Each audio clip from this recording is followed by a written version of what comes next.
The Bookshelf with Ryan Tubridy is brought to you by Eason, Ireland's favourite bookseller. Unwrap the magic of Christmas gifting with books from Eason this festive season, where they've created hundreds of the best new titles available to help you find the perfect presents for all the special people in your life. And sure, you might even pick up one of the books we discuss with our guest on this episode. Or maybe you'll opt for this week's Ryan Recommends book, which I'll discuss with you at the end of the episode. As ever, all the books we discuss on this episode of our podcast are available now in your local Eason store, or indeed order online from easons.com before 6 p.m. for same-day dispatch with free delivery when you spend over a tenner. Eason, be inspired.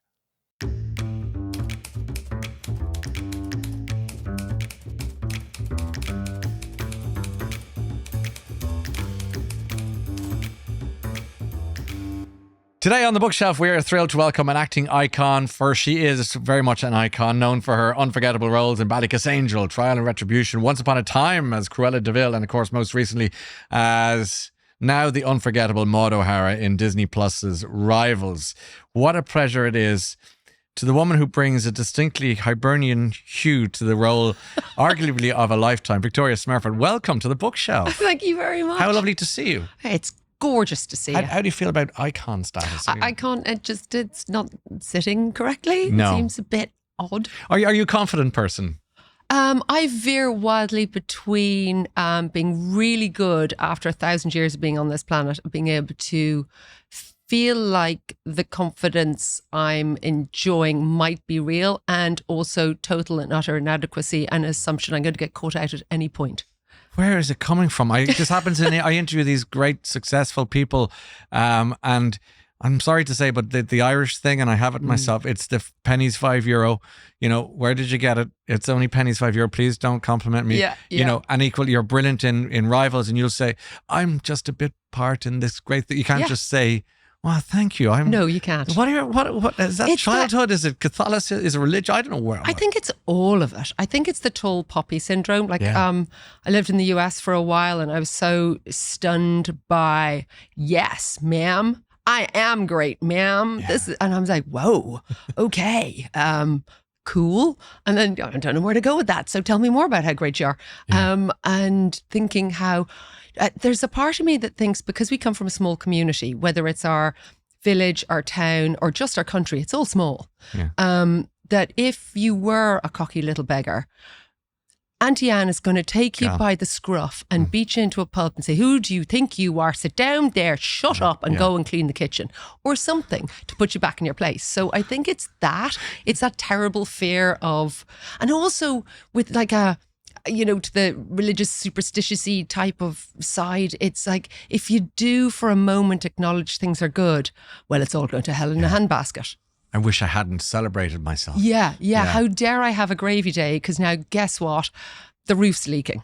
Can we go back to the beginning? Tell us a little bit about you as an under 10. Like, what were you a happy kid? Was it always Ireland? I mean, where were you born? Yeah, and I was born in Dublin, and there until we moved to England when I was 14. Yeah. And why did you move to England? For Dad's job. He was offered to go to St. Louis or to Windsor in the UK. So my mother put her foot down and said, we can go to Windsor and that's it. And so we did. We moved sort of like to Surrey, and it was all very civilized. You say Surrey like, because it's rather posh. Surrey, yes, it was. That is a big move for a 14-year-old young woman / girl. You know, it's a funny age. So I'm tempted to ask you about that in a moment, if you don't mind. Right. Before that, how was life, and what were you up to? Big, ginger-haired, freckled, see-through splat who loved jumping off rocks, pretending to be Wonder Woman, or wearing my mum's bra, stuffing them full of socks, pretending to be hoovering, or taking the heads off either daffodils, dandelions, or vol au vents, depending on what was in my my purview. And a bit of a kind of a loose cannon nutter, because I was very lucky. I grew up in a big house by the sea in Dalkey, and it was a big rattly old castle, honestly. And siblings wise? I got one brother, Dermot. He's the sensible one. He was always the quiet one growing up. He was sort of, Yeah, he was a sensible one. He was sort of 40 when he was born. He's probably only about 13 now. I think he's going in reverse. Yeah. Oh, sorry. He's buttoning, Benjamin buttoning. Yeah, he is. But he was definitely 40 when he was born. Yes, and he was your only brother. Yes, my younger brother. And we would go off and, find snails, and he'd try and take their houses off them, and I'd tell him to put his houses back on the snails, and he'd want to decapitate the worms, and I'm like, can't do that. That was, it was. It sounds like fun. It sounds like a nice, it was a happy house. Yeah, and making sort of big bowls of angel delight and taking them down to the sea and eating them, freezing and swimming amongst the rats because that was the warmest bit of the sea because it was sewage. It was super warm. Books wise, what were you gravitating towards? Oh, we'd always do the Enid Blytons and the Mallory Towers and all that kind of good stuff. And this idea of England and, boarding school. And I was actually at boarding school at some point in Ireland. Yeah.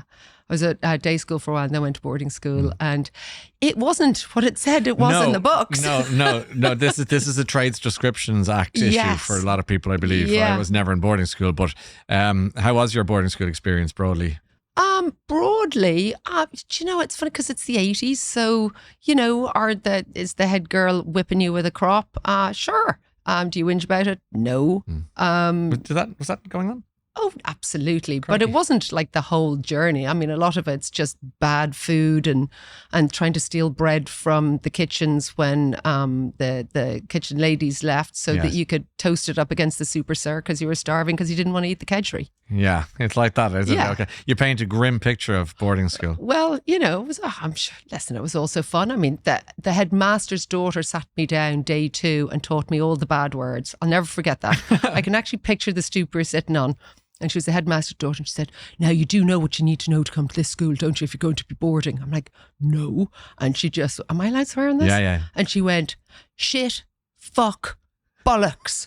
I was like, okay, repeat them back. Shit, fuck, bollocks. What's it mean? I don't know, but you have to say it at least 3 times in a sentence. I'm like, all right. But not to the teachers. All right. Good. Yeah, I mean, lesson. The lessons I learned. What can I tell you? You've got a book there, the book from your childhood with you today, but you mentioned Enid Blyton. But this isn't Enid Blyton. This is, I don't know this book at all. The Bunyip. Yeah, what is introduce us to it. Well, the Bunyip, it was funny when I was asked to come on this, I thought, oh my God, I wonder if I still have my Bunyip book. Now, I've moved so many times in my life from, Dublin to Surrey and Surrey to London and London to Dublin and Dublin to LA and LA to Surrey and Surrey to London. I mean, it's ridiculous. My head's spinning. Yeah, exactly. And oddly, weirdly, I kept my Bunyip book. And so I found it's the Bunyip of Barclay. It's Barclay's, no, I keep Creek. Barclay Creek. Yeah. And I just remember my mum sitting and reading it with me. And it's about this big sort of splat. I think maybe she felt like I didn't quite fit in an awful lot, and she wanted to tell me it was okay not to fit in.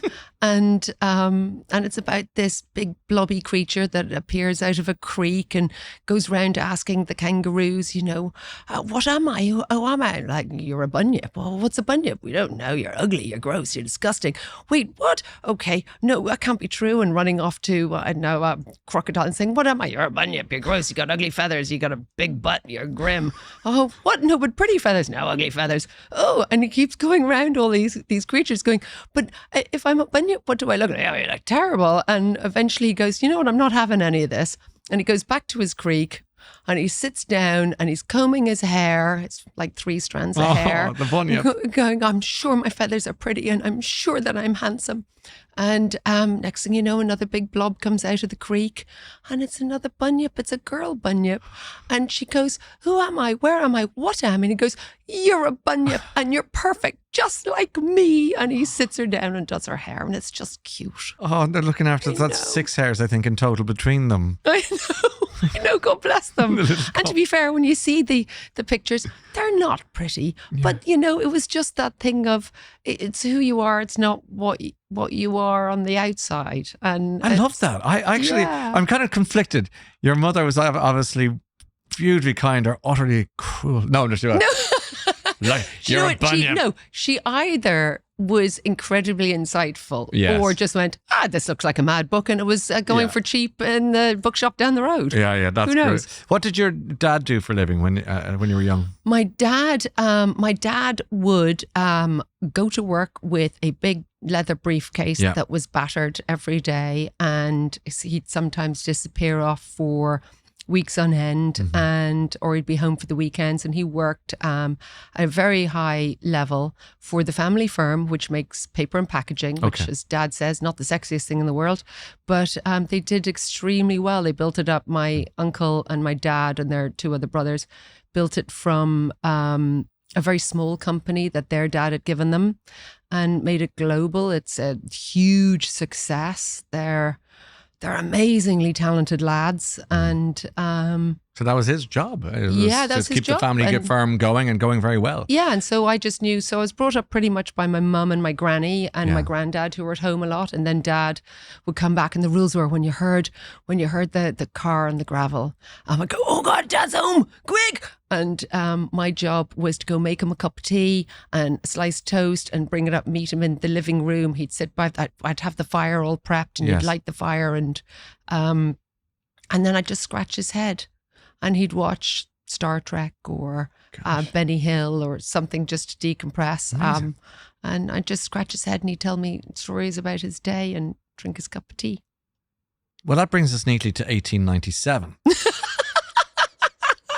I'm sorry, does that sound weird? It just sounds old-fashioned. It was old-fashioned. I'm an old dude. No, you're not in the slightest. But no, I like it. But it is, father's home. Yeah, no, it was father's home because he wasn't there all the time. Yeah, of course. By any stretch of the imagination, because he was building the business. So it was important to have that time together. Yeah, and it was important. It was very much make Dad feel like the big king that he tells me he is. I think my daughters would chime. And let me ask you about your mum then. In that case, what was she like as a young mum when you were young? Again, little. Well, Mum was only 21 when she had me. Okay, young mum. Yeah, she was really young, and she was fun and batty and.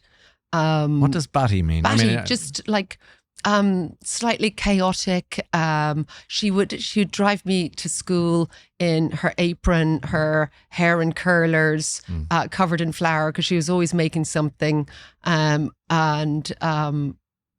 she was just so kind. She just had kindness for everybody, and she was very clear. She said, "Your dad might be very successful, but the money he's earning is his, and he's done it. It might not last forever, so we have to be very respectful." And she was always thoughtful about the people in Dorky. We were always bringing round stuff she'd cooked for people she knew were sick, or we went to church every Sunday and looked after everybody as best she can. Mum had kindness for days. Was she from Dublin? Yeah. And was she from the similar background or different? She was from the area. She was from Dorky. She was from Collymore Villas. And when she'd always look at this house up on the top of the hill and go, "One day I'm going to live in there." And then when she met my dad, she pretended to Dad that she was older than she was, because my dad must have been 24 or something, in his purple crushed flares, being really cool. And he'd be like, "Oh God, my sister's such an idiot. 17-year-olds just are. Hey, what age are you?"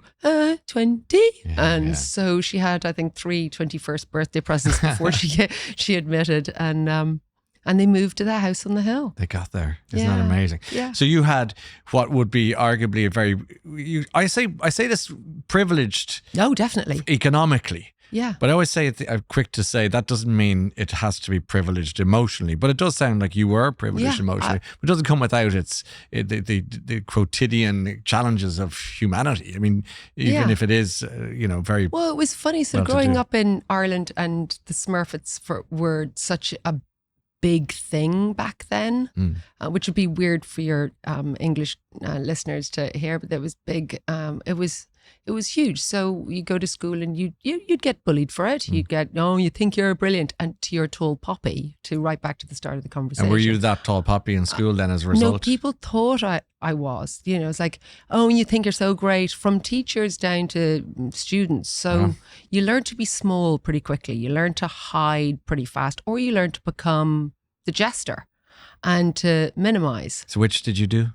all of the above, depending on the scenario I was in. Oh, so you chameleonized to survive. Yeah.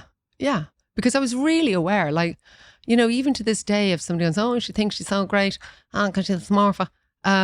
It's not that I didn't do anything to create this incredible business. Yeah. I've gone out my own way, and that's... and most people wouldn't know about that background side to you, to be quite honest with you. I mean, you absolutely. you carved your own career without having to look over your shoulder, which is quite a nice thing. Let's get towards your kind of teenage years, and you're now into kind of spots. You mean spots well, years? yeah. Well, you're obviously no. I mean, you're very striking. You're very beautiful, and you're tall, and you've got all these features that would suggest maybe acting or modeling or what have you. Was that in the air, or was God no? So what did you want to be when you grew up? I mean, at 17, 18? 17. Well, no, by 17, I'd already met Elizabeth Saker, who was a teacher who came to the school I was at in Surrey.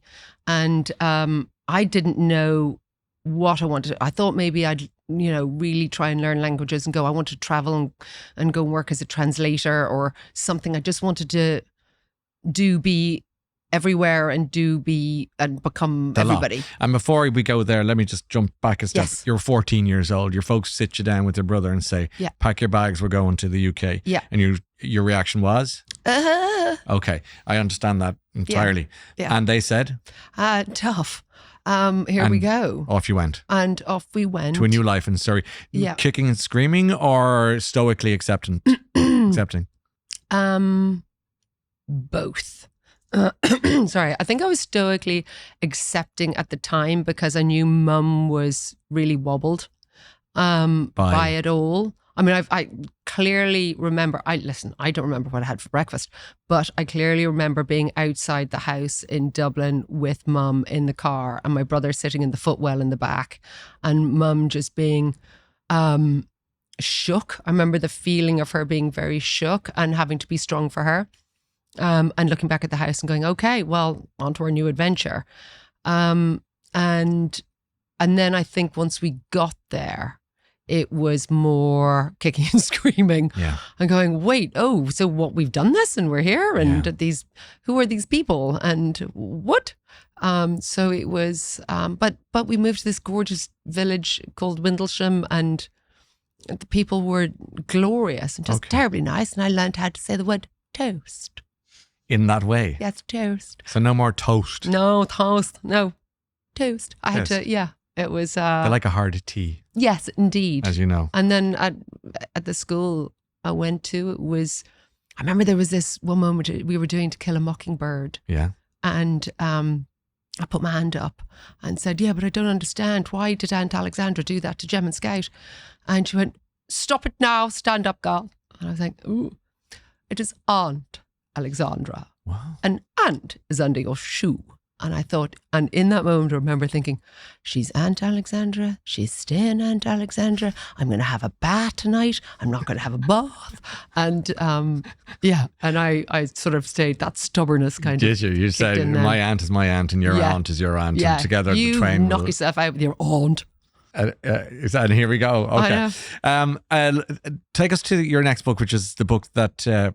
We'll go with a book that changed your life, actually. Let's look at that and give us a sense of that. Were you reading at this stage or were you a non-reader or what was your approach to books as a teenager and heading into those years? I gobbled them up. But I gobbled them up from Mum's library. Like Mum would have books. Mum's massive reader and loved it. And she'd always say, any person who doesn't read is not a person as far as I'm concerned.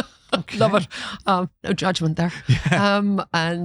Was your mum a little bit bohemian? Or not bohemian, but was she bringing an artiness in the way that your dad was the straight guy? Kind of, yes. She was very creative. She always wanted to write a book and didn't. Yeah. She always wanted to travel to Tibet and didn't. She was a very highly amusing, gorgeous nutcase. Okay, a bit of crack anyway, by all sounds. She was great crack. She was absolutely great crack. So she had all these books on the shelves. You were looking at them and you picked out one, obviously, one day that... Well, it was a game changer because I saw Mum, she was sitting out in the garden and roaring laughing, absolutely. And I saw this white and red book. I'm like, what is she doing? And then she'd put it down, she'd go off and she'd forget about it, so I'd steal it. She'd be like, where in the name of God's my book? Oh, Mum, you left it here, out from under my bed. And I just gobbled it up. And it was at a time when we just moved to England. So it became sort of my Bible for how to exist in Surrey with all these lovely people. And it wasn't Pensacombe, it wasn't the Cotswolds, but it gave me a night. And I thought, oh, I want to marry Declan. I want to live in these massive you're giving things. us some massive clues. For those who watch the TV show, you're giving us a huge clue as to what the book is. Tell us everything. It is Gilly Cooper, Dame Gilly Cooper. It's The Rivals. The Rivals. And then, cut to several years later, let's not count them. No. Now I'm counting, but go on. I get to play Maud and marry Declan. I mean, this is amazing. Okay, so you're now the toast of the kind of TV world as we speak here today in 2024 because of your amazing role in the Disney Plus version of The Rivals, and congratulations. I mean, it's just such a knockout performance. I love it so much. And it is a lovely antidote to the world gone mad. So here you are in 1980 something? 86, 87, yeah. Borrowing your mother's book as she's roaring laughing at this raunchy, naughty, hilarious study of class and wealth and sadness and relationships. So what is this book essentially? Do you want to tell us what the story is or what it's about, and then we can talk about why it's so important to you? Rivals was the second book after Riders, and I read that afterwards. Which sounds like a Roddy Doyle book, but of course it's a different connotation here. It's equine in the UK. Yeah. But Rivals is about the upper echelon country file British aristocracy. The horsey set. The horsey set, indeed.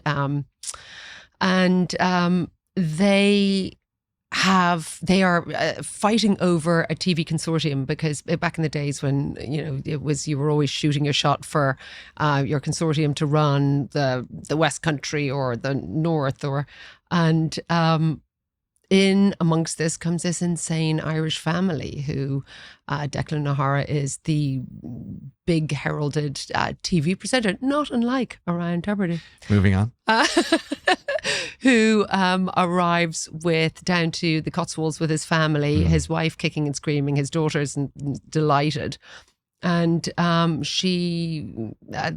have the most honest, I think, marriage in the whole thing, because sort of the British couples are all sort of pretending they love each other, or sleeping with other people, or doing all these scurrilous things where they're effing and blinding and riding and kicking and fighting and then drinking whiskey. Yeah. And there's something just so incredibly like unfiltered about them. Like the shopkeeper and Father Ted, they're John and Mary. Yeah.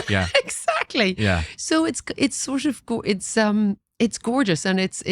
So this book, what did it do? What was it doing for you as you were reading? I was just absolutely captivated, and Mum. But then when I finally admitted to Mum that where her book kept on going was me stealing it, we'd sit down and goes, "Oh, it's Maud outrageous? I know. Oh my God, I'd love to be Maud. Oh God, but Declan, isn't it delicious? Oh my God, Mum, can I pretend to be Taggy and cook something tonight? Like, you'd never be good. Come on, we'll do that." And so it became a real sort of topic of conversation. They were sort of people that lived in our house with us. Great. Isn't that the beauty of reading? Because you've described what sounds like a TV show, but actually it was you and your mum with a book. Yeah. Old school. Absolutely. Bringing it alive in your own heads, and probably casting, as you do with a great book, you cast it yourself, don't you? And of course, yes, you do. And also we didn't have the internet. You didn't have, if you wanted to watch a film, you had to cycle down to Blockbuster, open up the container and see if the video was in there. And if it wasn't, well, you have to wait. And so, the worlds that came out of Gilly's books. Yes. And that came to me at a time where I was Irish, moving to the UK, and it was my first foray to is this all this naughty stuff that people do? So that's why it was such a game changer. This is the book that changed your life. This was the book where, you have all the pages you want to keep dog-eared. You get... Reminds me, I'll wait till I'm sitting in the other chair. Yeah, I just went there in my head, didn't I? Don't pretend I don't have some dog-eared books at all. You flick the book open and it just opens. The spine is bent into oblivion. Runs back to Dublin on dog ears, all the books. it's interesting because that book, talk about a book that changed your life.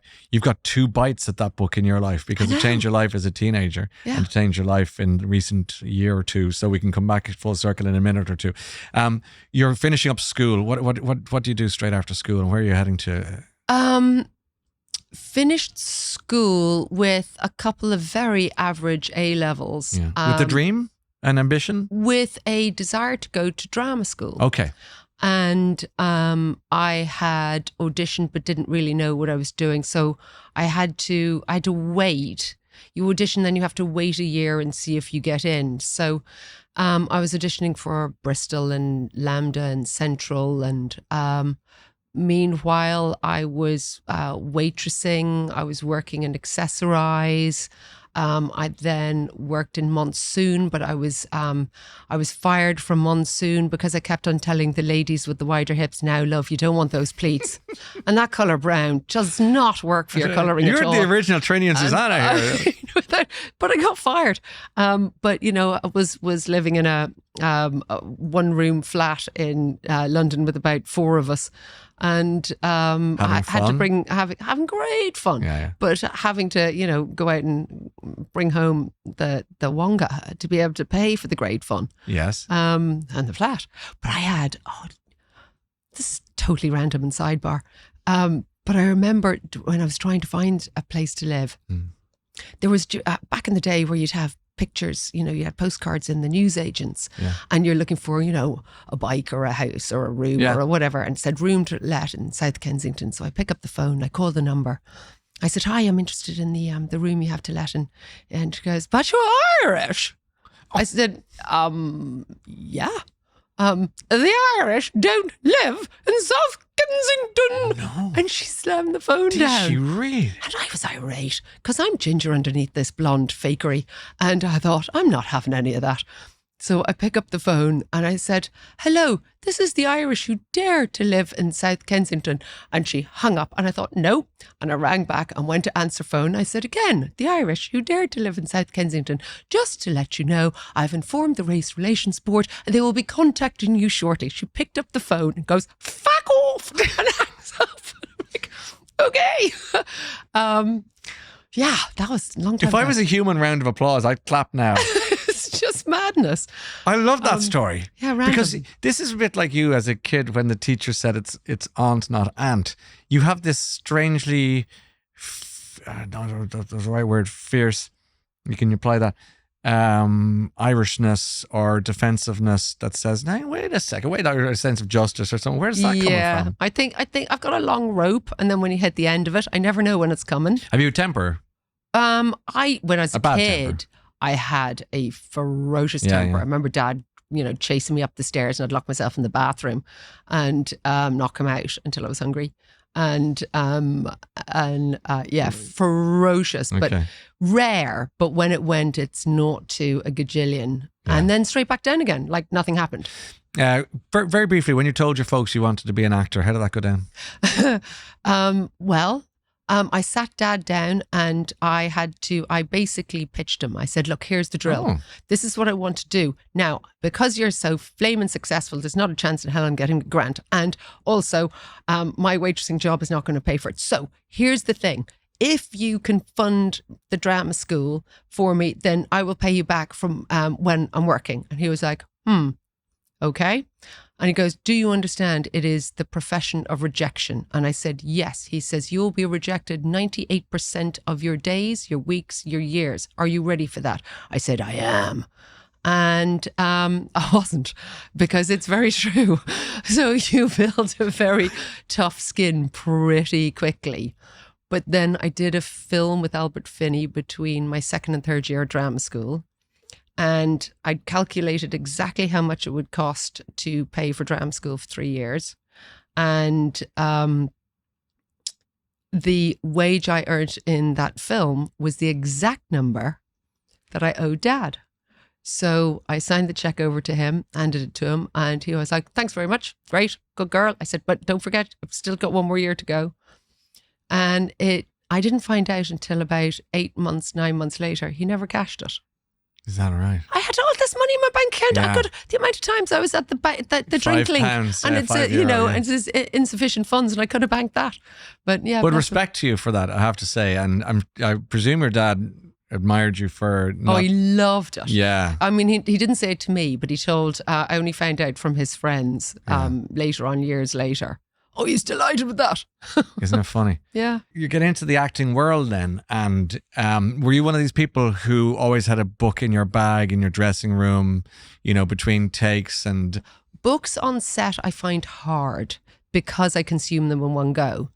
And I always want to stay kind of on the bubble of whatever it is I'm doing that day. Okay. And what do you like? Do you like crime? Do you like, history?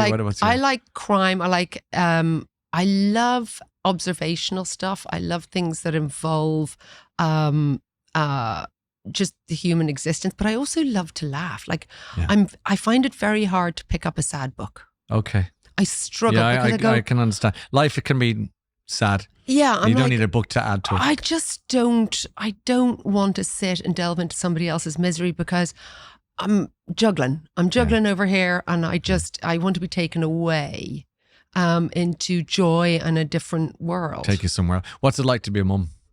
It's hilarious and exhausting, and it breaks your heart, and it's the best thing in the whole world, and it'll financially ruin you, it'll ruin your body, it'll ruin your brain, and it's so worth doing. And I'm the luckiest person in the world that I got to have 3 lunatics that I get to call And who's mine. your favourite? Depending on who's nicest to me at the time. I asked that just to be a devil, that. Yeah. Oh no, but I don't I mean that. I will say that to them. I said, "You're my favourite." Oh, that's great, Mum. Well, you put your dish in the dishwasher, and the other 2 will go, "What do you mean?" I'm like, "Put your dish in. You're my favourite now." Oh, now you're my favourite. When is it the hardest to be a parent or a mother? Ooh, when you're told there's something wrong and you can't fix it. Aye. Has that happened? Yep. With Evie's eyes, my eldest. Do you want to talk about that? You don't have to, but just briefly. Briefly, just if it's not too intrusive. No, we spoke about it on the TV show. Yeah. You don't need to go there at all. But if you wanted to just explain. My eldest has got central vision issues. She's got a disease called Stargardt's, and she's losing her eyesight. And so that when that phone call came, that was, and then you're sort of sent on your way and told, get on with yourself. There's nothing you can do. I've just put myself in at the receiving end of that phone call just for a split second in my head and in my soul. Yeah. It's bad. That got very dark there for a second for me. So I don't know what that's like for you. So can you tell me how you process that or confront it and remain sane? The sane bit, I'm not sure I can help you with. Admin. Okay. The admin of there's got to be something out there. There's got to be something I can do, and empowering Evie and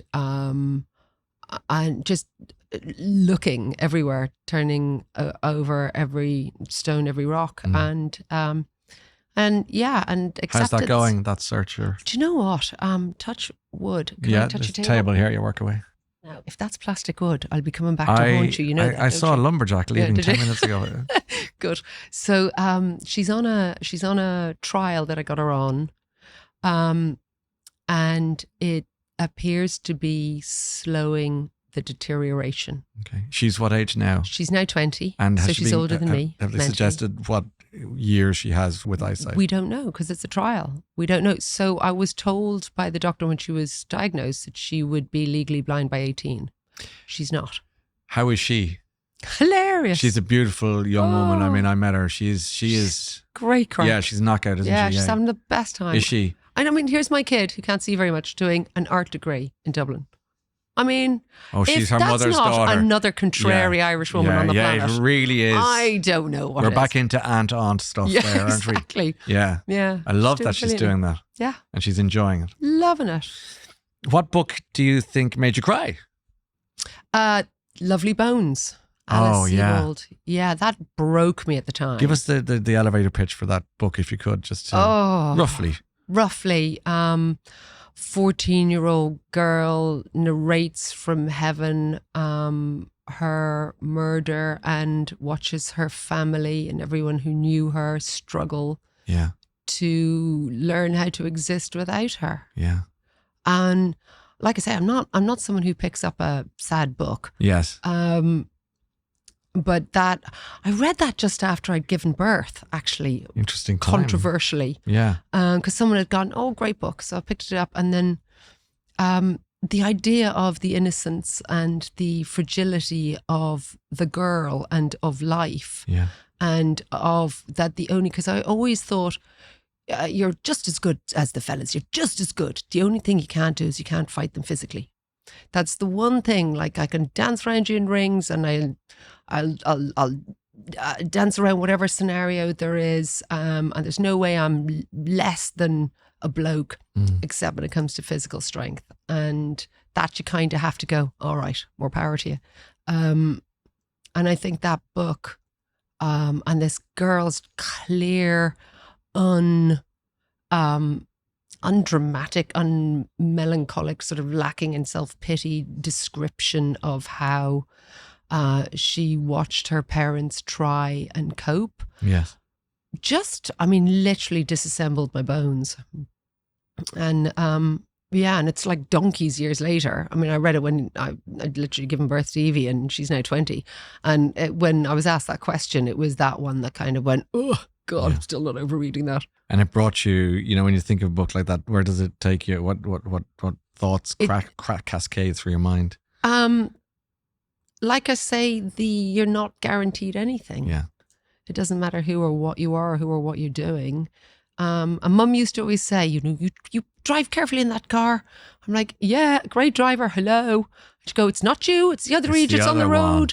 And it's the same with life. Yeah. The lesson I've learned in the last couple of years, which have been pretty bonkers, is life is not linear. No. And I know that sounds pretty banal in some ways, but I think I like to offer it to people who think, what's happening? You just go, well, because that's what happens. Yeah. It's you think you can float and you can drift, but then boom. Yeah.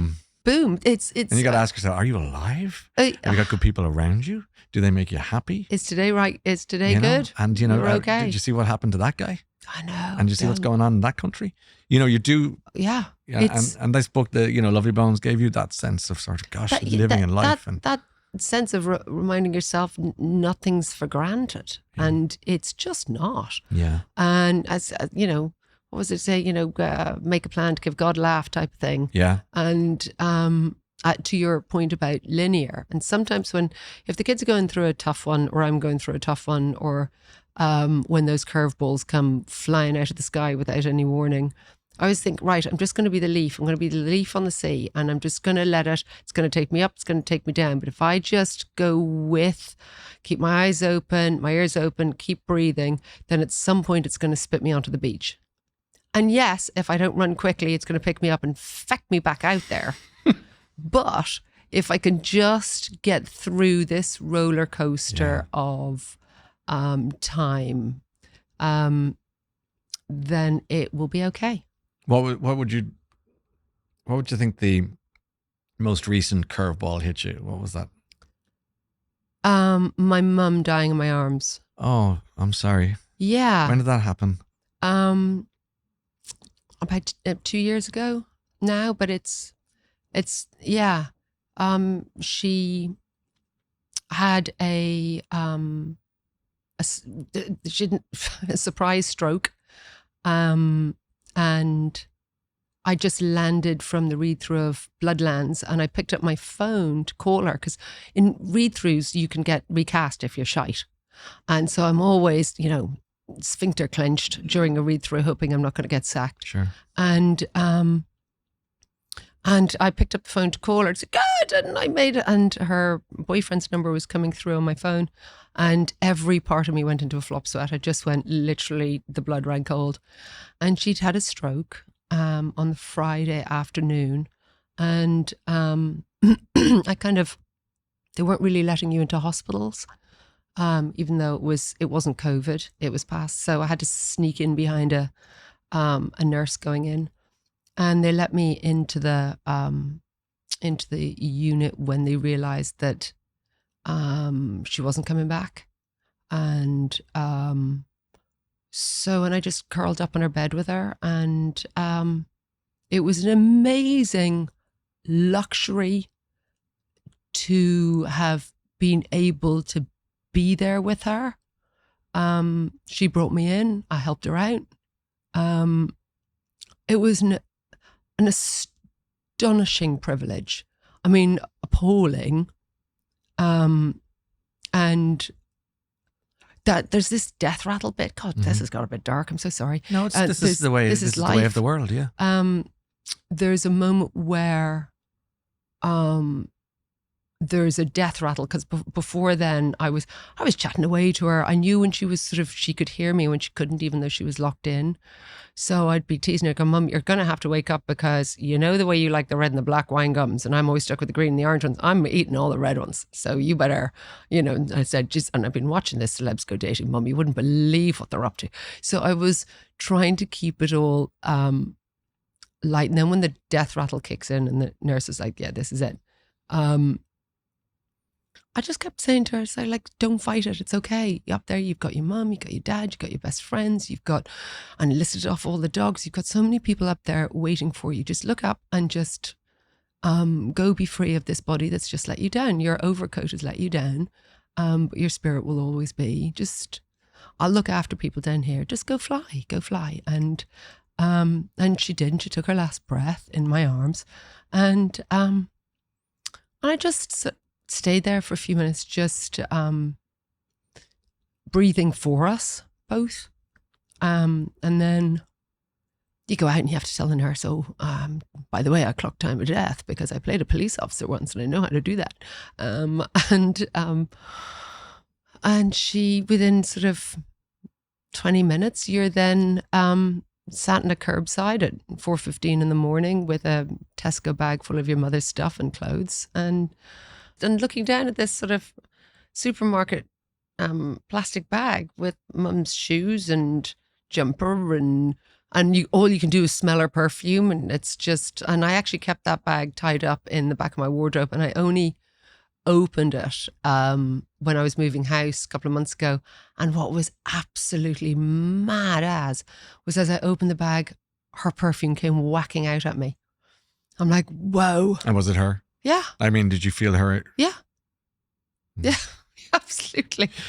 Do you think? Are you a person of faith? Are you? Yes, I believe in the power of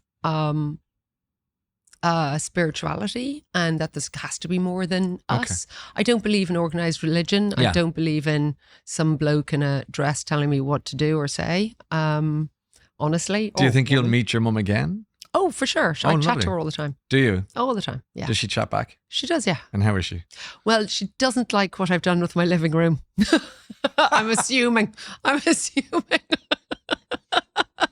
But no, sometimes you'll get, and I don't know whether it's your mind conjuring up things but regardless, it gives me some peace, so I'm okay with it. And when I go and sleep and she'll be in my dream, or I'll hear her in a crowd or something. And yes. I don't know if it's my brain doing it or whether it is some magical gossamer veil between here and there. I don't really care. I need it to stay sane. What would she have made of the fact that you became the star of this new TV show, playing the part that you laughed with her about when you were reading it as a teenager in the 1980s? Yeah, I know. She must have just missed that by a whisker, really, in the great scheme of things. By a whisker. What a shame.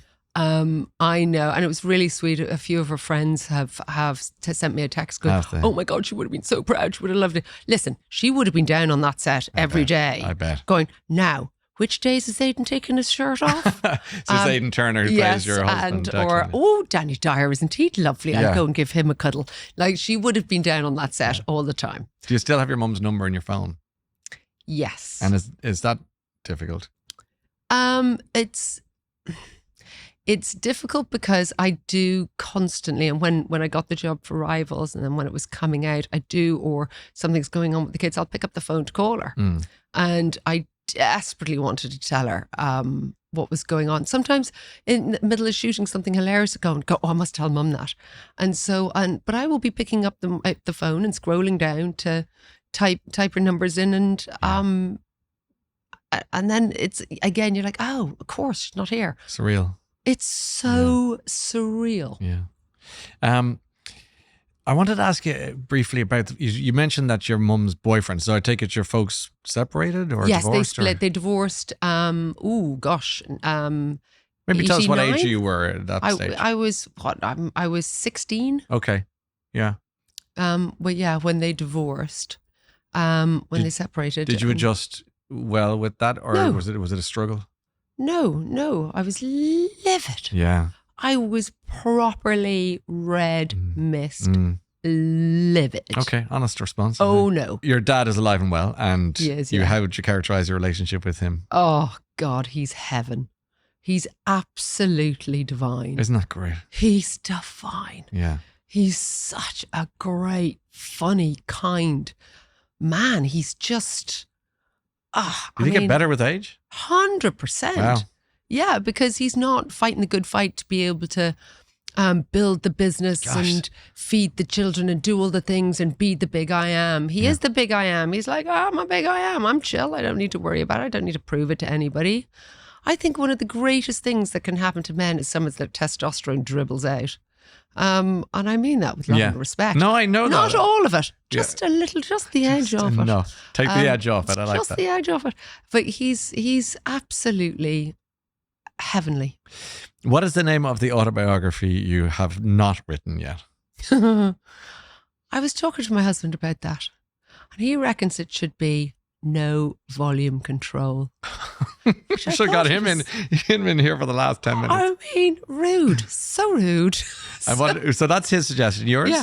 Well, I was thinking, can I do something with Smurf? Can I do Smurfs Up or Smurfs Today? But I don't know, because I can't imagine I'd ever write one. I like to use bits and pieces of my life and write it in fictional form. Yes. I've got all sorts. I've got a TV show I've written that's around my divorce. I've got all sorts of things that I've written that are around different times of my life. And I just pile a whole bunch of the crazy in there. I fictionalize it. And that would be the way I would feel happier about it, rather than write No Volume Control. But I think we're going to go with No Volume Control until things change. The husband gets the last word, strangely. Rude and typical. I doubt it. You're always a really warm, friendly, lovely person to meet in what we call real life. And it's been just a joy to talk to you in this context. This is the longest conversation we've ever had. And that's why I love this podcast, because you get to talk to somebody like you who's given us great insight, very generous insight into your life through your books and your family and your world. So I want to say thank you. And I really, really want to wish you every happiness in whatever you do, particularly to Evie and your kids. And I hope that you find the right beach for this leaf to land on. Oh, thank you. Thanks, Victoria.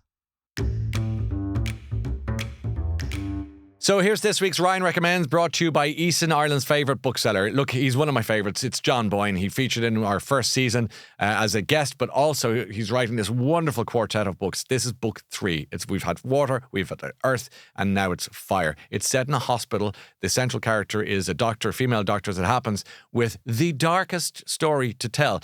And John tells this as a novella, so this won't take you long to get through. But it is so gripping, so well told, and so challenging that you won't want to put this book down. John is just on a roll at the moment, so go with it. John Boyne, Fire. And this book and all the books we discuss on this episode of our podcast are available now in your local Eason store, or you can order them online from easons.com before 6 p.m. for same-day dispatch with free delivery when you spend over a tenner. That's Eason. Be inspired.